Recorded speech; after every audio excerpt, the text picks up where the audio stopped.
A little bit more background. From CNN, their perspective on this is that the Supreme Court is poised to gut the Voting Rights Act, and there's already been some slow kind of whittling away at it.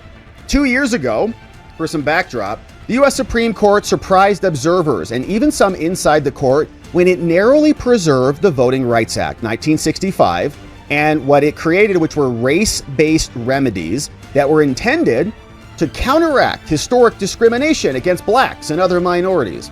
But new signals from the current justices point to a reversal and suggest a looming retrenchment of the landmark civil rights case. The court may be on the brink of forbidding the consideration of race in redistricting and eroding the state's ability to consolidate blacks or other racial minorities into majority-minority districts to boost their chance of electing a candidate of their choice. And you've seen that in the maps of all the states. You see all the districts. And you have the ones that are like, big chunk over here, little squiggles over here, little connects it over this way. You have a big chunk over here, you connect it over here, or it's all, jagged and just cobbled together.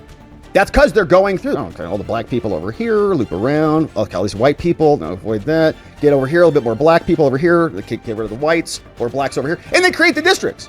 And that's dividing people by race, which I thought was inappropriate to do that.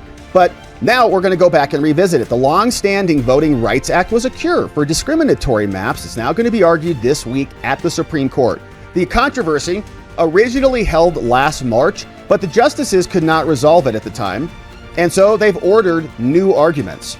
But when they do, they've been known to rule far more consequentially. Okay, they're like, we got to hear this again. And now we're here. In the redistricting fight, the court announced in August that it would expand the legal question to squarely answer the following: whether voting rights acts and remedies creating districts that are tied to race and used for decades, why they might violate the Constitution's guarantee of equal protection under the law, under the 14th Amendment. The eventual decision would affect the fate of candidates in the 2026 midterms and reverberate all across the country for years to come. That's why it's so important.